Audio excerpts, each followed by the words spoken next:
Well, we now know most of the matchups for the November election. We've had a day to chew on all of this and digest it. Political consultant Michael O'Neill joins us live tonight. And Michael, after watching what happened last night, we thought going in we had 3 competitive congressional districts in Arizona held by Democrats that Republicans might grab in November. But now we have a 4th district in play. That's District 3. Ben Quayle, with all of this stuff swirling around him. Is it possible that the Democrats could make a grab there? It would be an extraordinary development, but it is absolutely at this point possible. I'm going to play, this is sound from Ben Quayle tonight on Greta Van Susteren talking about all of this. Take a listen. I made a few comments on a website. They're satirical and fictional in nature on a website that doesn't exist anymore, and this was over 3 years ago. Degrading to women? No, I've never degraded women, and I don't think that I would ever. Michael, you've been around this game for a long time. Does this stuff pass the smell test?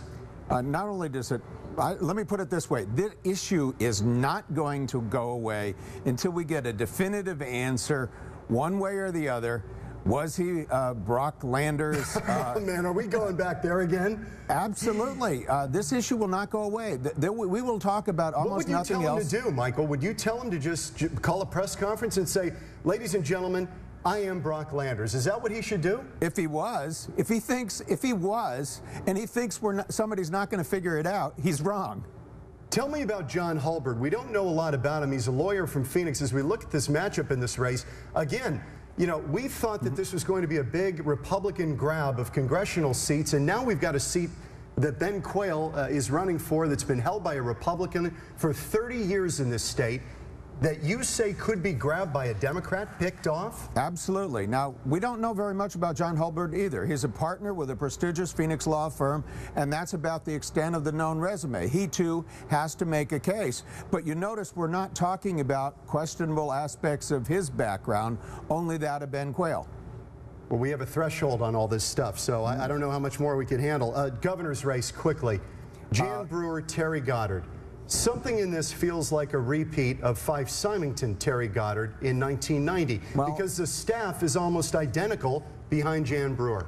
In that sense, yes. Now, that one ended up at 49.9 to 49.9 first time around. This smells at this moment like it's going to be a much more of a rout. And I think that's what will happen unless the issue is something other than SB 1070. If we get 24/7 SB 1070 between now and the election, you can count on Jan Brewer sticking around as governor. So it's hers to lose in your view? At this moment, yes. Terry Goddard or events have to occur to make the subject matter of the debate be something other than 1070. Okay, quickly, only a year and a half ago when Barack Obama was elected president, we were talking about Arizona becoming a purple state, a mix of Republican red and Democrat blue starting to bleed in.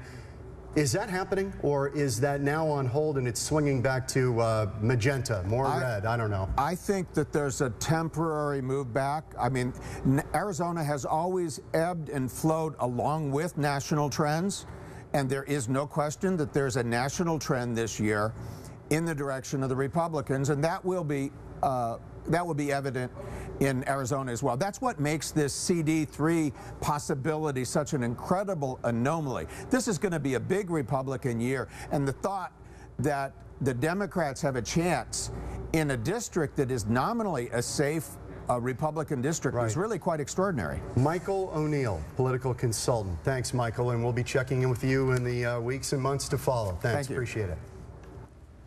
You're watching the best.